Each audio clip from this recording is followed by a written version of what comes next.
Minestrone Bismillahirrahmanirrahim.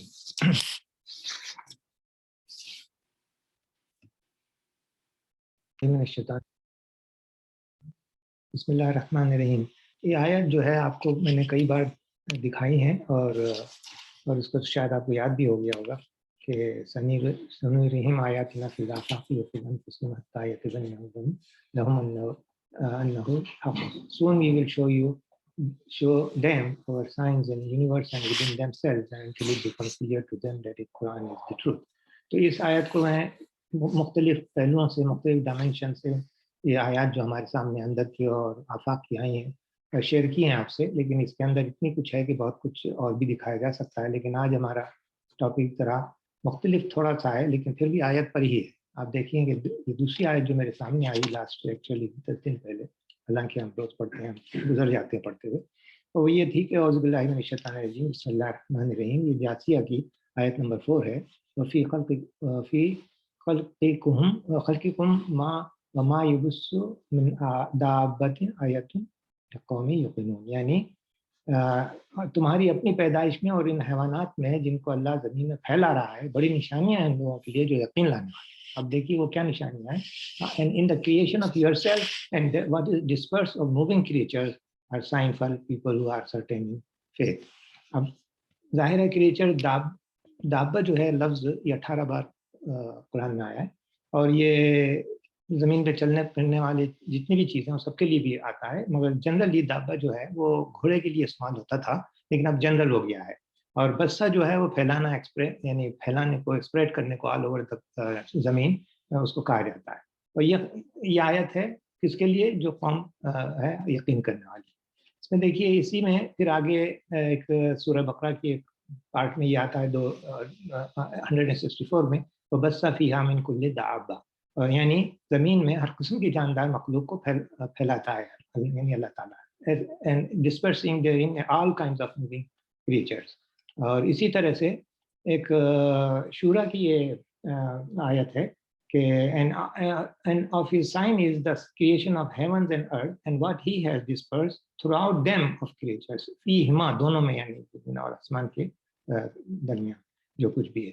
देखिए एक आयत और भी आपको मिलेगी इसमें सूरह सबा में कि and when we decreed for Solomon death, यानी सुलेमान अलैहिस्सलाम की जब मौत आई तो nothing indicated to jinn his death except a creature of the earth, जिसे हम लोग आजकल टर्माइट यानी उर्दू में शायद उसको दीमक कहते हैं, ईटिंग हिज स्टफ, यानी वो खड़े हुए थे और जिन्नात समझ रहे थे कि वो हयात हैं। और इसकी वजह भी कुरान में तफसील देते हैं कि वो चूँकि उनके गुलाम थे वो जिन्नात, तो वो डरते थे कि कहीं हमें उनको कुछ कर दें, हिल जाएं, हट जाएं तो सज़ा ना मिले। तो वो जो है सुलेमान अलैहिस्सलाम खड़े हुए थे, लेकिन उनका इंतकाल हो चुका था। जब तक कि वो उनकी स्टाफ यानी लकड़ी की जो छड़ी पे वो सहारा लिए खड़े हुए थे, वो दीमक ने खा ली और वो फिर गिरे तो मालूम कर रही तो इनका इंतकाल हो चुका है। तो इस तरह से ये एक तरफ इशारा है टर्माइट की तरफ उसमें कुरान शरीफ में। तो इसी तरह बहुत से क्रिएचर का बयान है, जैसे चींटी का भी है, नमल है, यानी आपको मालूम है सूरह नमल भी उसी में। तो ये 18 बार पूरे कुरान शरीफ में आया है दाब्बा। लेकिन इसमें अब हम सिर्फ एक चीज को लेते हैं, वो ये है कि फर्स्ट कर लीजिए number of insects in the world कितने हैं। According to entomologist estimates there are over 10 quintillion insects, यानी आप अंदाजा लगाइए 10 पर फिर 18 जीरो लगाएं एट एनी गिवन टाइम, यानी on at any given time on earth इतने हैं कि आप उसको क्विंटिलियन में देखते हैं कि किस कदर फैले हुए हैं पूरे जमीन में। की क्वांटिटी या उनके टाइप्स? नहीं, उनकी क्वांटिटी। इसी तरह insects have remarkable reproductive abilities which led to huge number of offspring, यानी उनके औलादें भी बहुत। In fact, the queen of an African termite can lay 1 egg every 2 seconds, translating 43,000 eggs in a day. अब अंदाजा लगाइए, ये ऐसी अल्लाह ताला ने मखलूक़ात बनाई है जो हम सरसरी तौर पर गुजर ही जाते हैं, बल्कि सोचते भी नहीं कभी, और अगर आए तो हम उसे ज़ाहिर है मुसीबत समझते हैं जो है। लेकिन ये एक बताने का मतलब है आयत अल्लाह ताला ने इनमें भी रखी है, अगर समझने वाला, यकीन करने वाला हो कि ये आयत क्या है। A housefly can have 190 quintillion descendants in just 5 months. अंदाजा लगाइए कि क्या मखलूक अल्लाह ताला ने बनाई है कि इतने दिनों में ये इतना कुछ पैदा करती है। अब इस दुनिया में आपने देखा कि प्लांट्स भी हैं, क्रीचर्स भी हैं, छोटे बड़े, छोटी बड़ी से मुराद ये कि मच्छर भी है, मक्खी भी है, टर्माइट्स भी हैं, चींटी भी हैं, और दरख्त भी हैं, और दरख्तों की पता नहीं कितने किस्में हैं, कितनी स्पीशीज हैं, इंसान भी हैं, जानवर भी हैं बड़े, यानी जैसे शेर, टाइगर, यानी आप जो भी जिंदा चीज सोचेंगे उसकी इस दुनिया में जो है उसके अंदर एक चीज जरूर है, उसका नाम है डीएनए। तो ये समझ लीजिए कि मैंने दुनिया का लफ्ज लिख के उसके अंदर डीएनए की इशारत में ये बात बताई है।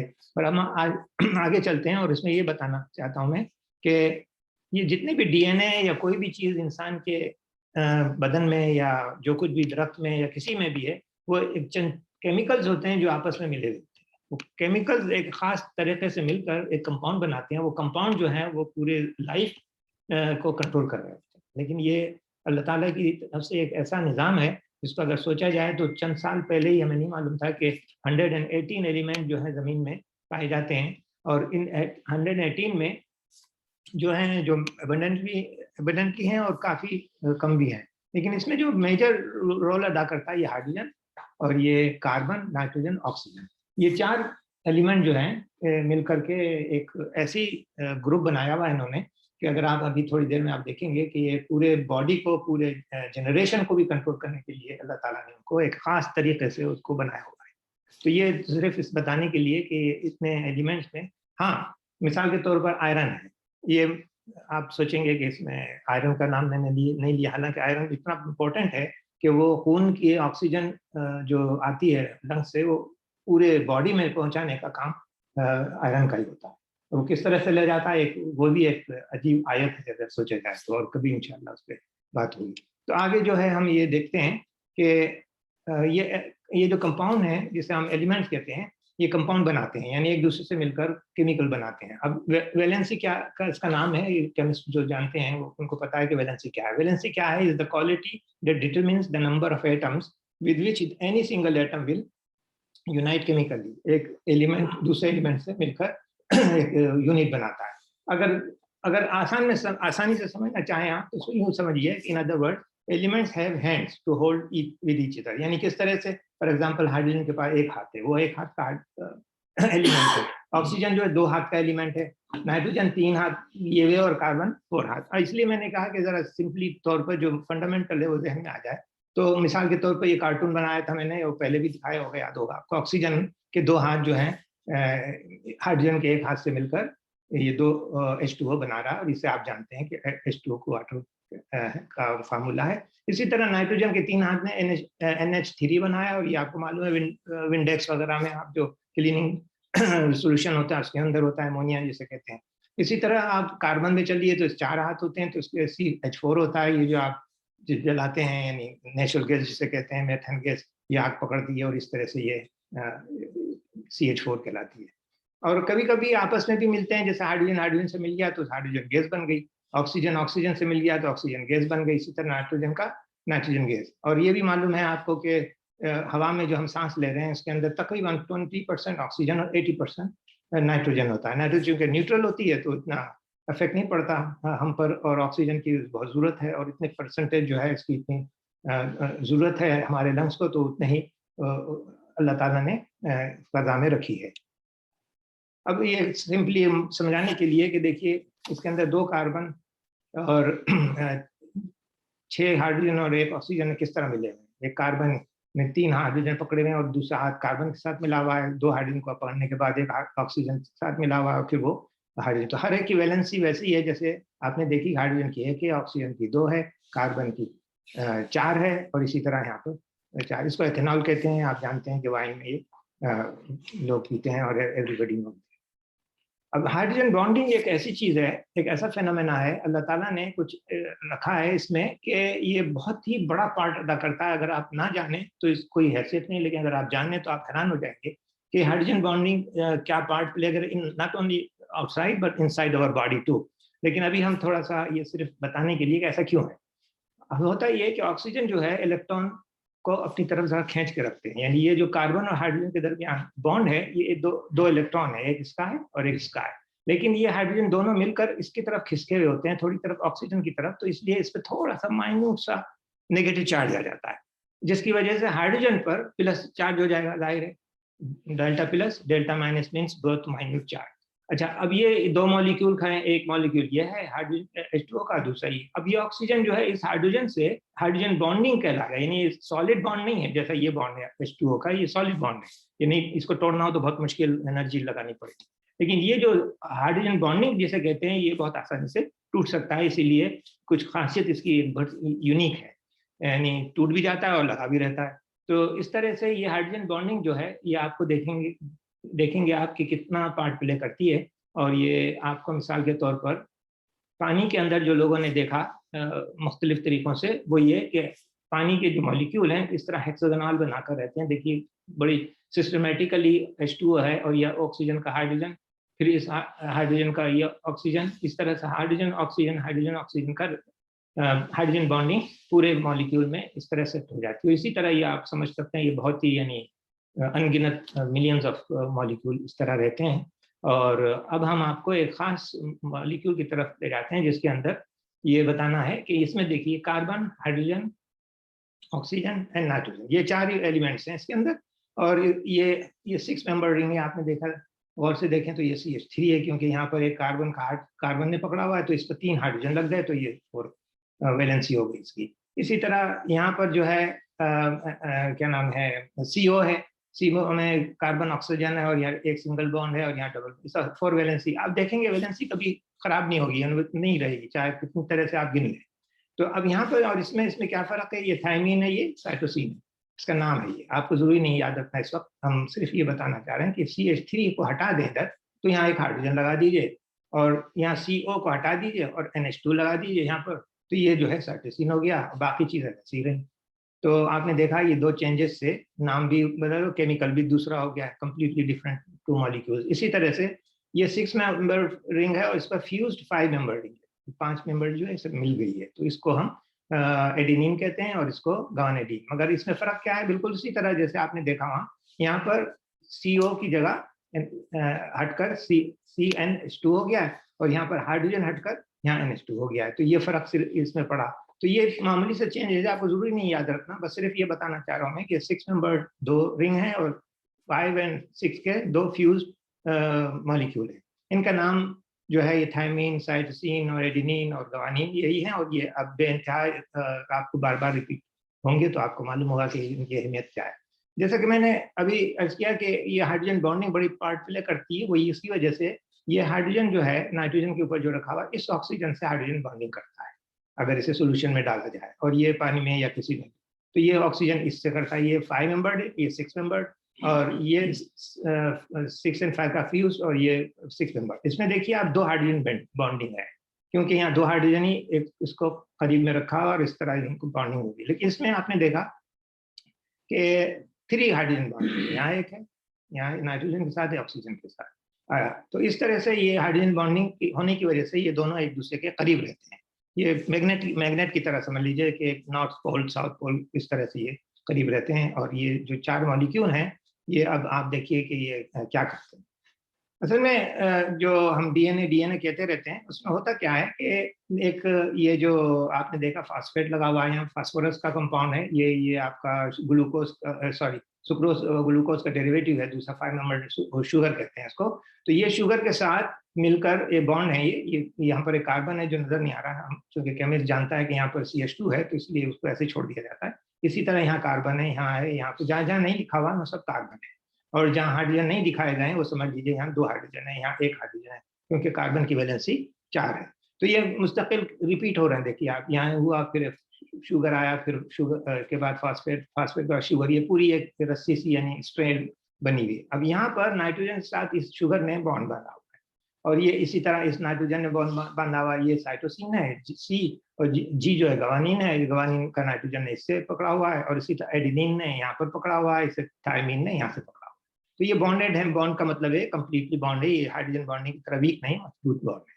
लेकिन अगर आप इसी मॉलिक्यूल को एक और यहाँ बना दें सीधे हाथ पर, तो क्या होगा, तो अब देखिए, अब ये 2 हाइड्रोजन बॉन्डिंग की वजह से अब ये एक स्ट्रिप बन रही है जिसके अंदर दोनों साइड पे, यानी दिस साइड पे phosphorus sugar, phosphorus sugar, phosphorus, इसी तरह फास्फोरस शुगर यहाँ पर भी लगे हैं। और ये जो मॉलिक्यूल आपको मैंने अभी 4 बताए थे, इसमें ये एडेनिन यहाँ है, थायमीन यहाँ है, और वही हाइड्रोजन बॉन्डिंग 2 हो रही है इसकी और इसकी भी। इसी तरह से ये 3 हाइड्रोजन बॉन्डिंग इनकी हो रही है और बार बार रिपीट होगा। या साइटोसिन यहाँ है, गवानीन यहाँ है, इसी तरह से साइटोसिन यहाँ पर है और गवानीन यहाँ पर है।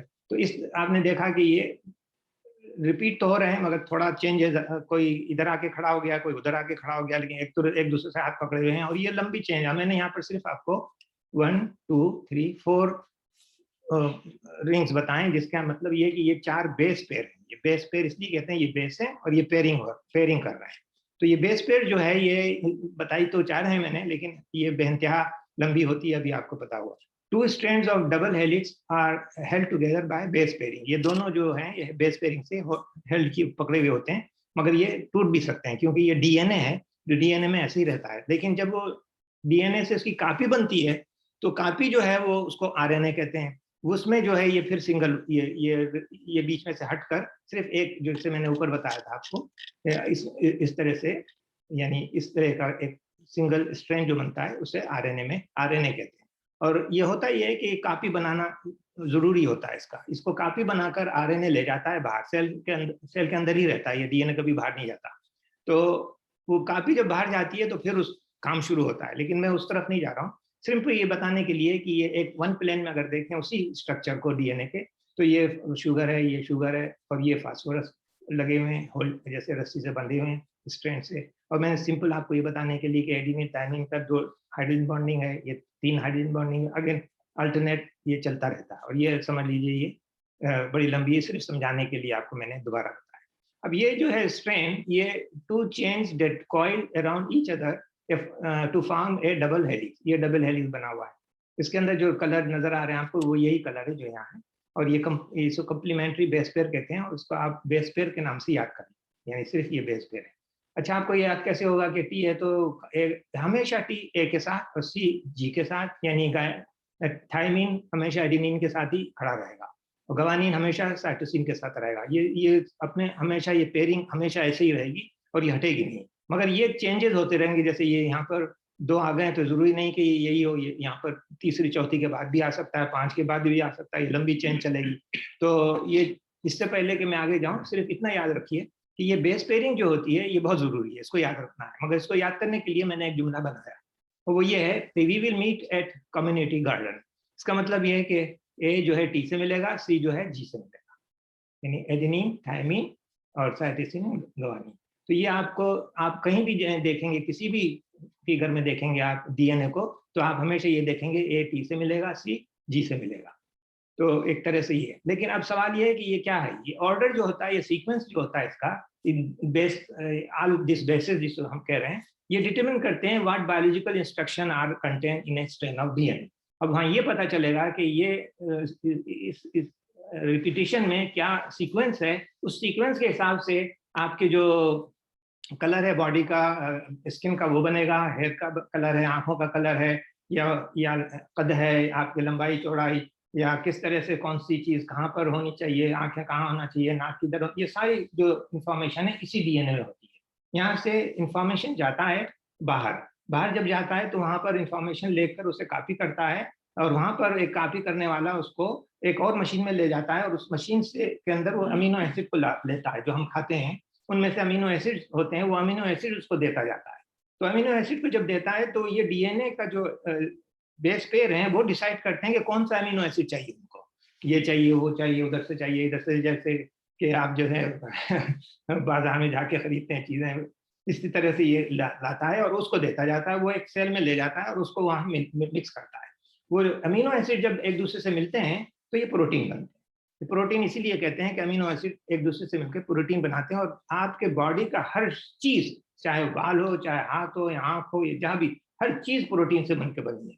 बगैर प्रोटीन के कोई चीज आपकी है नहीं पूरे बॉडी में। लेकिन प्रोटीन जो होते हैं वो डिफरेंट होते हैं, और डिफरेंट इसी वजह से होते हैं कि सीक्वेंस जो है उसका हुक्म मिला है कि उसको ये बनाना है तो वो वहाँ बनाए। मिसाल के तौर पर मसल बनाना है इसको ताकत का, तो मसल के लिए डीएनए ने एक खास कोड दिया होगा उसको, तो वो मसल के ही अमीनो एसिड उसको बनाएगा और वो उसको भेजेगा कि कहाँ जाना है। तो ये चीज जो हो रही है आपके डीएनए की, मैं इसलिए बताना चाह रहा हूँ कि अभी हम आएंगे दोबारा उस पर क्रिएचर के बारे में, मगर यहाँ मिसाल ये देना चाह रहा हूँ मैं कि फॉर एग्जांपल द सीक्वेंस अगर ATC GTT यानी एडेनिन, थायमिन, और ग्वानिन और थायमिन वगैरह इस रेशो में बैठे, इस तरह से बैठे हुए, इस स्ट्रेन में बैठे हुए, और फर्ज करिए तो it might be a blue eye, अगर ऐसा बना तो इसको हुक्म होगा कि कोई खास किस्म का अमीनो एसिड लाओ। वो अमीनो एसिड जब आंख में जाएगा तो आपको कलर ब्लू दिखाएगा, तो वो अमीनो एसिड खास बना था इसलिए वो ब्लू है। अगर वो ATC GCT हो, बजाय यहाँ पर टी के यहाँ सी आ गया हो, तो वो जो अमीनो एसिड लेगा उससे वो जो आंख की प्रोटीन बनेगी वो ब्राउन आई की बनाएगी, तो इसको आपको ब्राउन आई नजर आएगी। तो उसके अंदर जो कोड दिखाएगा डीएनए, उसके हिसाब से ये जो है इंस्ट्रक्शन उसको मिलेगी, और इस तरह से वो मसल बनेंगे, और इसी तरह से आंख की प्रोटीन बनेगी, बाल की प्रोटीन बनेगी, हर जगह की अलग अलग प्रोटीन इसकी वजह से बनेगी। अच्छा, अब इसको मैंने मिसाल के तौर पे बाइनरी कोड जो आपको हर कोई समझता है आजकल, वो ये है कि जिस तरह कंप्यूटर जो है लैंग्वेज नहीं समझता, वो सिर्फ इलेक्ट्रिक की जबान समझता है, ऑन ऑफ ये समझता है। तो आपने अगर किसी को कहें कि भाई ए लिखो अपने कंप्यूटर में, तो ए लिखने के बजाय 1000001 लिखे तो ये कैपिटल ए हो गया। और अगर आपने लोअर केस ए लिखना है तो 110001, तो ये आपने देखा फर्क है। तो इस वजह से वो कंप्यूटर पहचान गया कि आपको क्या चाहिए।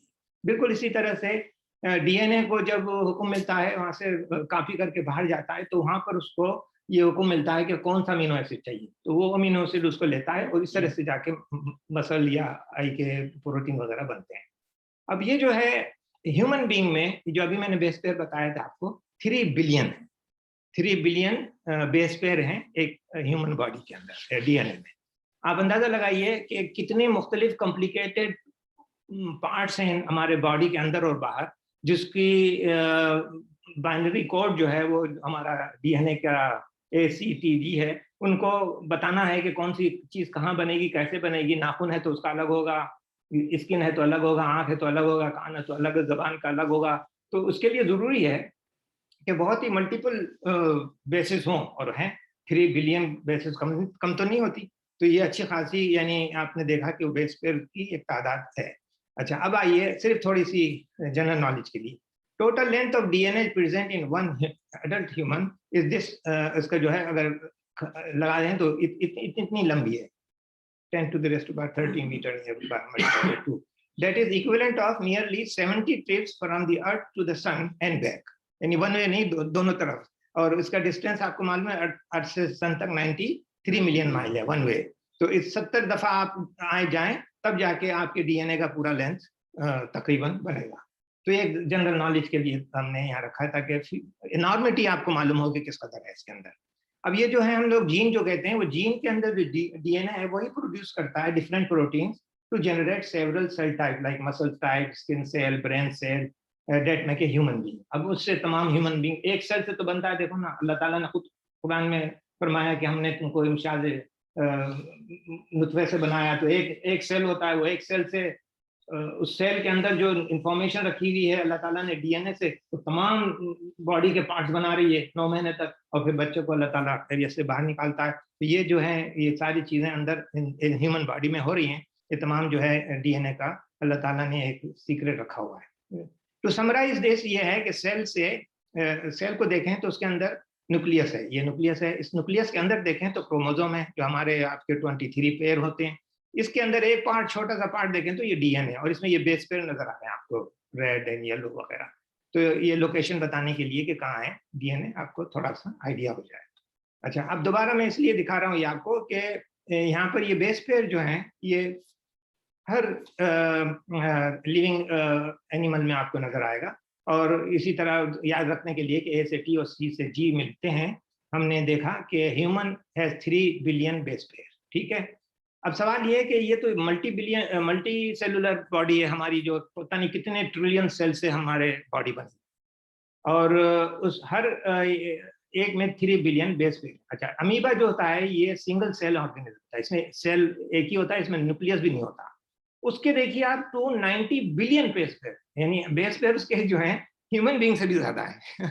अच्छा हम सोच लेंगे कि भाई क्योंकि कॉम्प्लिकेटेड बॉडी है तो इसलिए बेस पेयर ज्यादा होना चाहिए, इट मेक सेंस। लेकिन यहाँ क्या है भाई, यहाँ तो कोई ना हाथ है, ना पाँव है, ना आंख है, ना कुछ है, और ये एक सेल घूम रहा है, और उस सेल से थोड़ी देर आप देखिए वो प्रोडक्ट कैसा कर प्रोड्यूस कैसा, 1 से 2 बन जाता है, 2 से 4 बन जाते हैं। इसी तरह वो जब 1 सेल से 2 सेल बनता है तो वो अमीबा जो है वो 2 सेल का डाटर सेल कहलाता है। हालांकि अमीबा का नाम भी बड़ा अजीब है, ऐसा लगता है अमीबा कह रहे हैं, हालांकि वो एक सेल है और उसी से उसने डाटर सेल बना दिया। तो ये इसके अंदर 290 बिलियन पेयर, और इससे 100 times larger than human genome.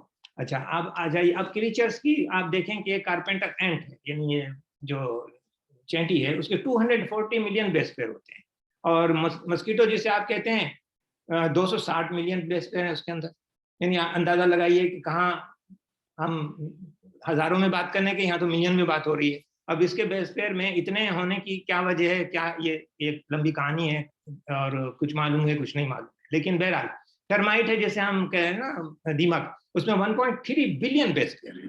और आपको देखिए on the other side bacteria जो होता है ओनली 160,000 बेस पेयर। तो ये एक जबरदस्त मालूम हो रहा है कि एक टर्माइट में और एक बैक्टीरिया में कितना फर्क है बेस पेयर में। तो ये बेस पेयर जो हैं आपको तमाम क्रीचर्स में मिलेंगे। ऑस्ट्रेलियन लंगफिश ऐसी है जिसमें 43 बिलियन बेस पेयर होते हैं। लेकिन आप देखें इससे बढ़कर एक उसका भी उस्ताद निकल आया सैलामेंडर, वो तो 10 से 120 बिलियन बेस पेयर बनाता है। और आप देखेंगे ये सैलामेंडर है बहुत ही सिंपल छोटा सा, और सबसे ज्यादा सुस्त आदमी यही है। अगर किसी ने क्रीचर को देखना है तो, बल्कि वो जो एवोल्यूशनर वाले हैं वो कह रहे हैं ये जिंदा ही क्यों है, ये तो कभी का खत्म हो जाना चाहिए था। यानी सर्वाइवल और फिटनेस में बैठता ही नहीं है, ये क्यों जिंदा है, ये उनके दिमाग में नहीं आ रहा, और सारी थ्योरियां उनकी चल रही हैं आजकल। तो 10 बिलियन से 120 बिलियन बेस पेयर हैं। It has the largest gene of any four footed animal known.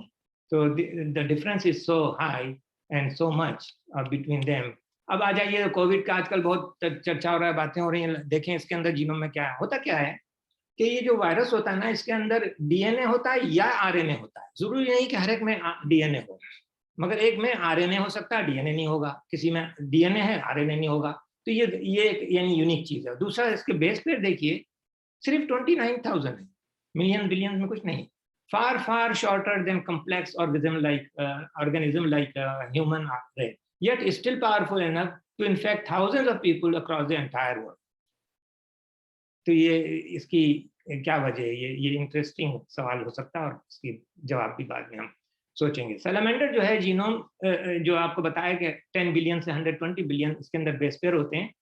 It has the largest genome of any 4 footed animal no, ये एक रिकॉर्ड है इसका। लेकिन इसके अंदर एक यूनिक चीज है, ये है सैलामेंडर की तस्वीर मैंने विकिपीडिया से लिया है, और ये बस एक जगह बैठा रहता है और ज्यादा इसको हिलने जुलने मेहनत करने की जरूरत नहीं है, मगर जैसे ही कोई चीज सामने से गुजरेगी फट से उसको पकड़ के खा लेगा, बस इसका यही काम है और ये ज्यादा है, भागता दौड़ता नहीं है कहीं। सैलामेंडर है वन अमेजिंग एबिलिटी, और उसकी क्या एबिलिटी है, वो रीजनरेशन का मतलब ये कि they can regrow not only limbs, अगर उसके लिम्स काट दें तो पैदा हो जाएंगे उसकी, but also up to a quarter of their brain अगर निकाल दें तो भी बना लें। It looks like mojuza to me. It's a miracle, right? So this is a amazing ability है इसकी। और अब आइए हम उस बात को दोबारा लाते हैं जो अल्लाह ताला ने फरमाया कि और तुम्हारी ही पैदाइश में और इन हैवानात में जिनको अल्लाह ज़मीन में फैला रहा है बड़ी निशानियां हैं उन लोगों के लिए जो यकीन लाने वाले हैं।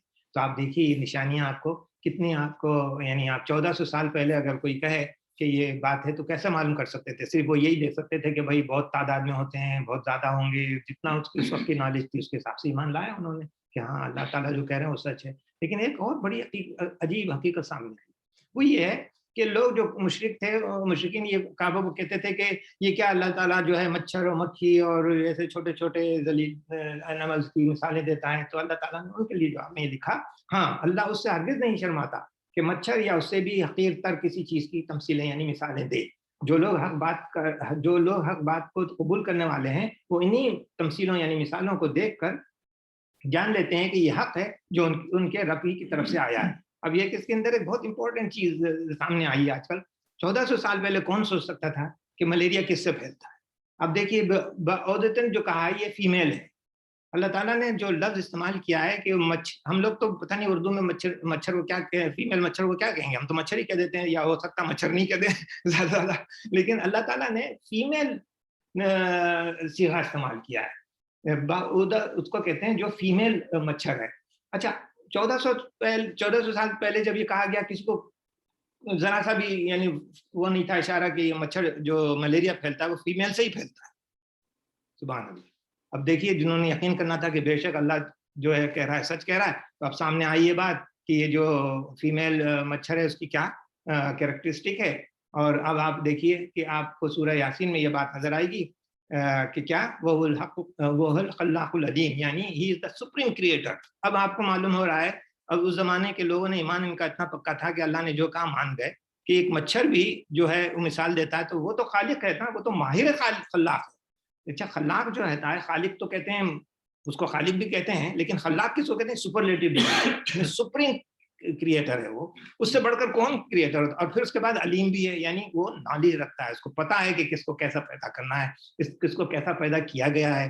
तो ये है वो बात जो आज हमारे सामने अगर स्टडी करें इन क्रिएचर्स की, जो हम लोग कहते हैं दाब्बा जिसे कहते हैं, यानी मच्छर मक्खी और छोटी मोटी चीजें, जिसे ये लोग बड़े हकीर समझ के मोहम्मद सल्लल्लाहु अलैहि वसल्लम को वो ताना दिया करते थे कि तुम्हारा अल्लाह कैसा है कि ऐसी ऐसी बातें छोटी छोटी मच्छरों की दे रहा है। लेकिन आज मालूम हुआ कि आज अगर इस बात को मालूम करके कुरान की अगर कोई इस पर ईमान ना लाए तो उसका क्या है, सिवाय इसके कि शैतान ने बहका दिया है। वाक़ई अल्लाह ताला हमको सही रास्ते पे दिखाए और सदक़ल्लाहु।